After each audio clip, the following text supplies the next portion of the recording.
آیا مردها می توانند که نماز تراویح را تنها خوانند؟ برادران عزیز،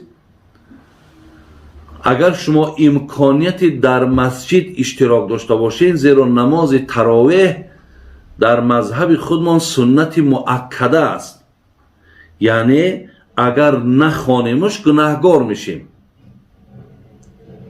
ولی جماعتش سنتی بگیم کفایه هست. برای همین یعنی اگر مبادایی که شما امکانیت مسجد باشد، امکانیتی بگیم که از پشت یک حافظ قرآن نیت کرده و در دوام این یک ماه کلی قرآن گوش کردن باشد، این نور بالای نوره، این بهترین می شود. این لحظه را ای دست نتین.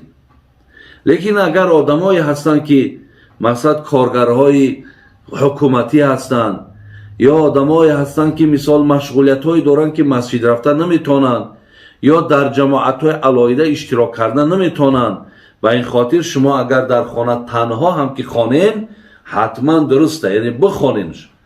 هیچ وقت نگین که ایرا دیر کردم ای مسجد، یا ایرا باید با جماعت خوانینه. تنها هم که خوانیش درسته. هم برگردن زنها هم برگردن مردها خواندن نماز تراویح سنت مؤکده است. ولی امکانیت تا نبینه، کدام روزه که جماعت در رسیدین بر این جماعت، کدام روزه که نرسیدین در علاهیدگی هم که خوانینش، یگان گناهگاری برای شما برادر عزیز ندارد.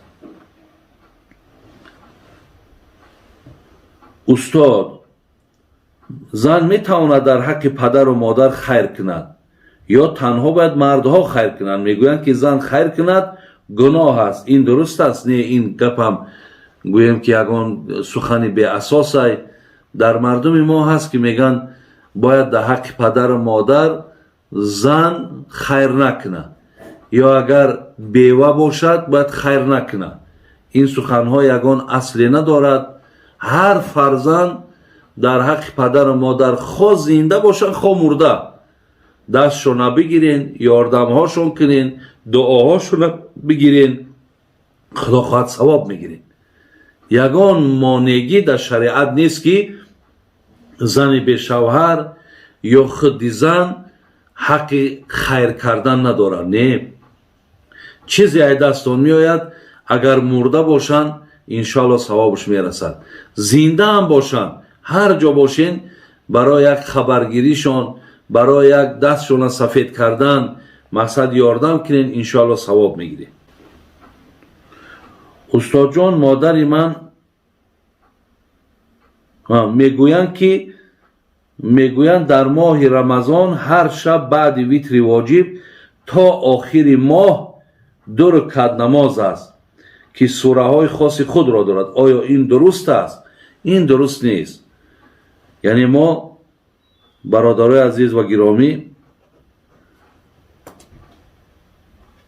بعد آنی که ما تراویح را میخوانیم، یعنی ما فرض را میخوانیم، 4 رکعت فرض، 2 رکعت سنت خفتن میخوانیم، در همین جا میتونیم که ویتر را بخوانیم. اگر تنها گذار هم باشیم ویتر را میخوانیم و بعدش مقصد چیکار میکنیم؟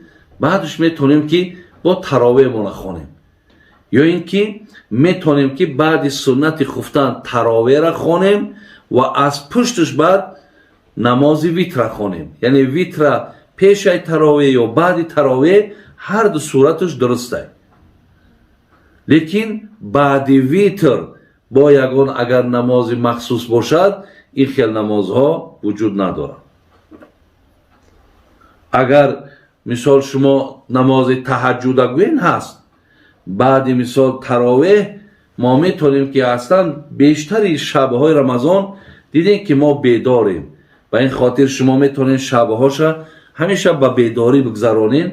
شبها که تراویح آمدین، با یگان دم تونه هات کردین بگیم، یا یک پیاله چای تونه گرفتین، میتونین که با نماز تهجد تونه خوانین و بعد مقصد نماز شب خوانین، بعد خواب کنین.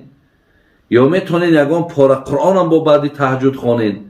خلاص شبهاشا رمضان حرکت کردن در کار که ما باید که به طاعت و به عبادت بگذرونیم. میگویند در نماز سوره انتخاب کنی نماز قبول نمی شود. این درست است. اگر در مقصد بینین در سنت های بامداد پیامبرمون بیشتری وقت سوره کافرون و سوره اخلاص می خواندند، ولی انتخاب کردن سوره را در گوییم که نماز این کراهیت گفتند. یعنی من برای هر یک نماز یک سوره مخصوص باید جدا نکنم. هر یک سوره را که در قرآن هست، هر آیتی که در درون قرآن هست، ما در هر یک نمازمان میتونیم که اونها را خوانیم. یعنی خاص گرداندن سوره بله کراهیت داره، اجازت نیست. میگویند در نکاح تا پدر و مادر نباشد نکاح درست نمیشود. این حقیقت دارد. بله برادران عزیز، یعنی گویم که آگاه کردن پدر و مادر یکی از ضرورات نکاح ما و شما هستند. برای همین در تمام کارهای زندگیتان به مصلحت پدر و مادر کار نکنید. حتما پدر و مادر را پرسین و از پدر و مادر مصلحت بگیرین و دعاشون بگیرین. بعد چی کار باشد، خواه نکاح باشد، خواه تجارت باشد، خواه سفر باشد، بعدا میتونین.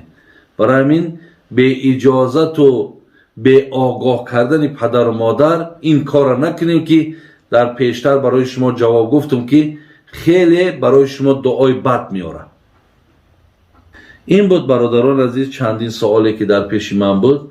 الله مهربان توفیق آمون رفیق، ایمان آمون کامل و از این ماه مبارک رمضان روزه داشتن بر یکایک ما و شما الله مهربان نصیب گرداند. اهدنا الصراط المستقیم صراط الذین انعمت علیهم غیر المغضوب علیهم ولا الضالین. آمین یا رب العالمین.